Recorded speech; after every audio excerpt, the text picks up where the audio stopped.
안녕하세요. 커리어 코치 박하연입니다. 이번에 강좌는요, 밀레니얼 세대에 대해서 말씀드리려고 합니다. 요즘 굉장히 밀레니얼에 대한 관심이 뜨거워지고 있는데요.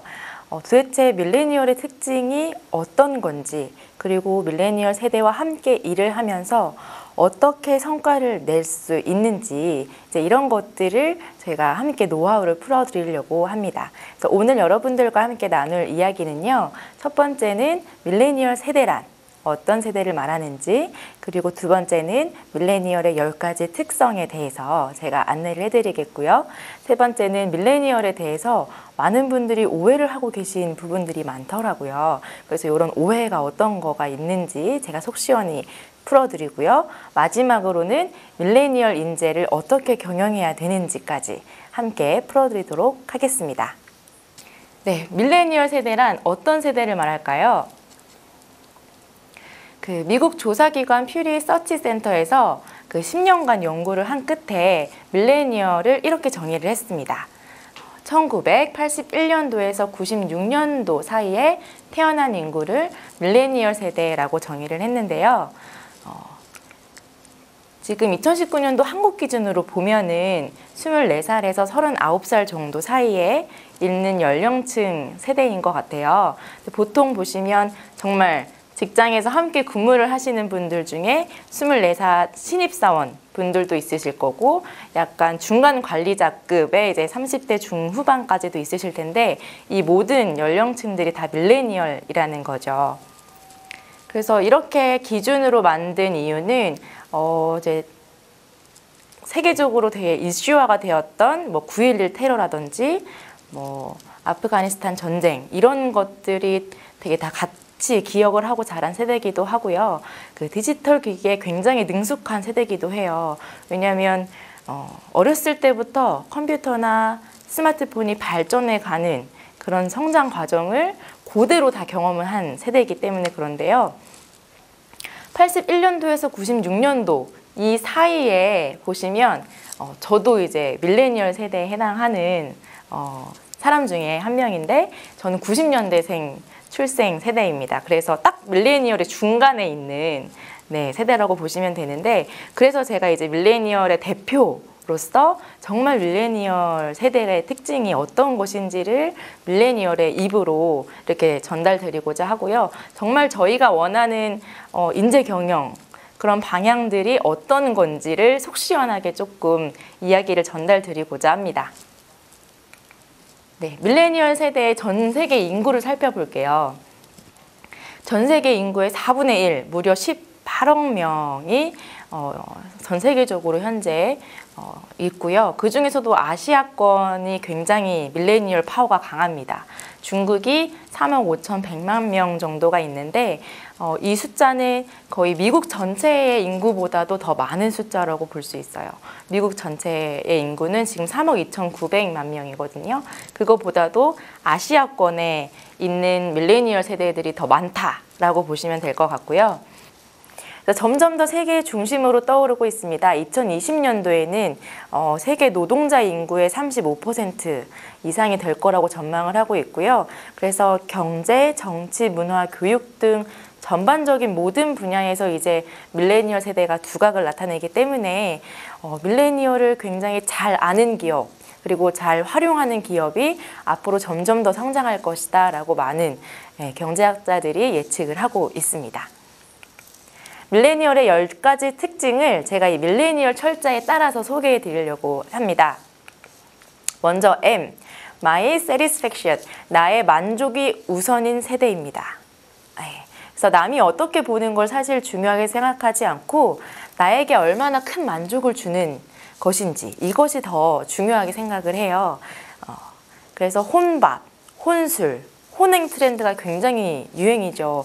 옛날 기성세대 분들은 사실 식당에서 혼자 밥을 먹으러 가면 되게 뭔가 마음이 좀 측은해지고, 뭔가 혼술을 한다는 것도 생각도 할 수 없었던 일이었잖아요. 집에서 이렇게 즐기는 경우도 있으셨는데, 지금은 오히려 트렌드가 혼밥을 할 수 있는 식당들도 굉장히 많아지고 있고 뭐 혼술을 할 수 있는 그런 곳들도 굉장히 많아지고 있고 오히려 이제 여행 패키지 상품으로도 혼행 상품이 나오기 시작했어요. 그래서 이런 것들이 어떻게 보면 밀레니얼의 특징들을 잘 활용하는 사례들이라고 볼 수 있습니다. 두 번째, 인터레스트, 취미 활동과 자기 개발. 네. 밀레니얼 세대는 워라밸을 굉장히 많이 추구를 하죠. 그래서 저녁 시간이나 주말에 취미나 자기 활동, 자기 개발 활동을 굉장히 좋아합니다. 그 대표적인 많은 사이트들이 생겨났는데 뭐 크몽이나 타링, 프립 이런 또 사이트들이 많이 생겨나고 있죠. 그래서 대표적으로 프립에 개설된 2,500여 개의 원데이 클래스에는 무려 매월 평균 7,000에서 8,000명 정도의 수강생들이 다녀간다고 합니다. 네. 보시면 기타를 치시거나 뭐 도자기 공예를 하시거나 아니면 운동을 하신다거나 다양한 취미 활동을 즐기고 계시죠. 자, 로그인 of 디지털 라이프. 디지털 생활에 항상 로그인이 되어 있습니다. 사실 저도 초등학교 4학년 때 집에 컴퓨터가 처음 생겼는데 그 이후로 뭐 컴퓨터나 핸드폰을 제 삶에서 떼어놓은 적이 없는 것 같아요. 네. 그래서 항상 PC와 휴대폰과 함께 자란 세대이기 때문에 항상 뭔가 디지털에 접속해 있고 또 그 디지털 기기들이 어떻게 발전해 가는지에 따라서 굉장히 빨리 적응을 하고 활용할 수 있는 능력이 굉장히 탁월하죠. 자, 그 다음에 럭셔리 but small, 작은 사치를 즐깁니다. 자신의 마음을 흡족하게 하는 가심비 상품들을 굉장히 중요하게 생각해요. 그래서 요거는 근데 사실 어떻게 보면은 사치스럽다라기보다는 밀레니얼 세대의 약간 쓰라린 그 한켠의 모습을 대변하고 있는 특징이 아닐까라는 생각이 들어요. 요즘 M4 세대라고 많이 얘기하잖아요. 그 중에서도 7포 세대, 연애, 결혼, 출산, 집, 경력, 희망, 인간관계까지를 모두 이제 포기한 세대다. 이제 이렇게 마음 아픈 이야기를 하시는 분들이 있는데 그러다 보니 이렇게 작은 뭔가 나만의 만족감을 느낄 수 있는 사치를 즐기는 거죠. 예를 들면 이런 거죠. 뭐 원하는 상품을 산다든지 아니면 이제 여성분들 네일샵 많이 가시잖아요. 그래서 네일샵 예전에는 없었던 문화이기도 하죠. 그리고 이제 주말에는 호캉스를 즐기는 분들도 굉장히 많아지고 있어요. 또 이런 것들이 어떻게 보면 예전에 기성세대에는 없었던 이제 밀레니얼 세대만의 특징이 아닐까 싶습니다. 다음, experience. 네, 소유보다는 경험을 중시합니다. 그래서 정말 해외여행도 많이 가고 뭔가 새로운 걸 경험하고 새로운 걸 도전하는 걸 굉장히 중요하게 생각을 하죠. 그래서 지난 5년간 20대가 해외여행을 떠난 통계를 한번 살펴보시면 2014년도 224만 명이었는데요. 점점 숫자가 늘어나더니 2018년 5년이 지나니까 492만 명, 무려 2배가 증가를 했습니다.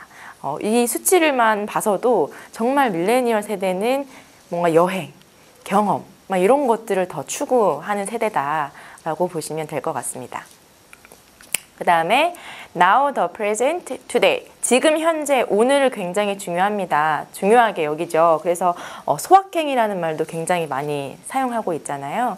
그래서 나중에 먼 미래에 난 언젠가 행복할 거야 이제 이런 식의 약간 불확실한 미래보다는 오늘 나는 이걸 먹어야 행복할 것 같아. 오늘 내가 이 제품을 사면 너무 행복할 것 같아. 이제 이런 욕구가 더 강한 거죠. 그래서 불확실한 내일보다는 확실하게 행복을 느낄 수 있는 오늘에 투자를 하는 성향이 굉장히 강하다라고 보시면 될 것 같고요. 노마드, 프리터. 노마드는 유목민이라는 뜻인데요. 그리고 프리터는 프리 플러스 아르바이터, 이제 자유로운 노동자라는 뜻이에요. 프리터족이 점점 더 늘고 있다고 하는데요. 프리터족은 하루에 뭐 4시간에서 8시간 정도 아르바이트만 하면서 수입을 얻는 이제 그런 세대를 이야기하는데요.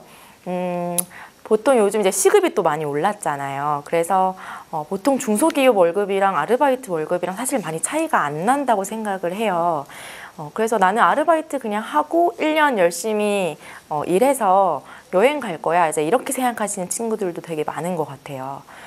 그래서 점점 노마드, 이제 유목민이란 뜻인데 점점 옮겨 다니는 1년 단위, 2년 단위로 짧게 옮겨 다니는 직장인분들, 그리고 아르바이트를 하시는 분들이 굉장히 많아지고 있다라고 보시면 될 것 같아요. 자, impatient, 참을성이 없는 밀레니얼인데요. 사실 저는 참을성이 없다는 건 약간 조금 부정적인 어감이 있어서 바꿔서 말씀을 드리면 지루한 거를 굉장히 못 견디는 밀레니얼이라고 생각해요. 그래서 굉장히 스피디한 걸 추구하고요. 그래서 대표적으로 보시면 이제 TV를 보는 방식까지도 달라졌습니다. 기성세대는 프로그램을 보려면 집에서 앉아서 TV를 켰어야만 했어요. 근데 밀레니얼 세대는 누가 TV로 요즘 프로그램을 보죠? 네, 뭐 모바일로도 많이 보고요. 유튜브로 이제 하이라이트 영상으로도 굉장히 많이 봐요. 그리고 어떤 친구는 제가 되게 놀랐는데 영상을 다운받아서 계속 이제 스킵을 하시면서 중요한 장면들만 딱 보면서 이렇게 끝내시는 분도 있더라고요. 그래서 그런 식으로 굉장히 지루한 걸 못 견딥니다. 네.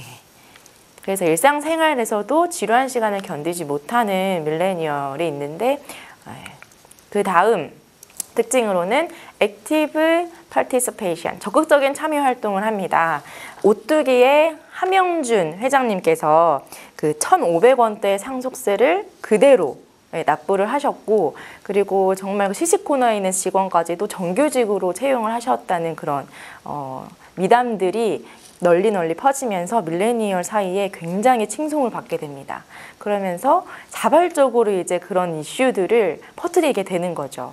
그렇게 되면서 그 오뚜기의 점유율이 무려 2014년도에 18%였어요. 라면 점유율이. 근데 2019년도에 24%까지 성장하게 되는 계기가 아무래도 밀레니얼의 효과, 밀레니얼의 파워의 영향력이 있지 않았나 싶습니다. 그리고 이제 요즘 굉장히 이슈가 되고 있는 일본 불매 운동 있죠. 이제 이런 것들도 SNS 활동으로 굉장히 널리 퍼지고 있어요. 그래서 사회, 정치, 문화 등 다양한 분야에서 굉장히 참여 활동이 활발하다. 마지막은 Love of the Earth. 자, 친환경 기업을 선호를 합니다. 자, 밀레니얼 세대는 뭔가 조금 더 비싼 물건을 사더라도 이 기업이 뭔가 가치 있는 일을 한다거나 뭐 사회적으로 어떤 뭐 봉사, 기여를 하는 기업이다라고 하면은 그 비용을 충분히 지불을 하는 세대예요. 그래서 착한 기업 제품을 선택하는 경향이 뚜렷하고 또 이거를 SNS에 자랑을 하죠. 그럼 서로 좋아요도 눌러줍니다. 네. 그러면서 서로 이제 개념 소비를 했다, 이제 이렇게 생각을 하고 환경, 보건, 비건 등 다양한 사회적 이슈 해결에 적극적인 기업의 몸값은 그렇게 돼서 치솟고 있다고 보시면 되겠습니다.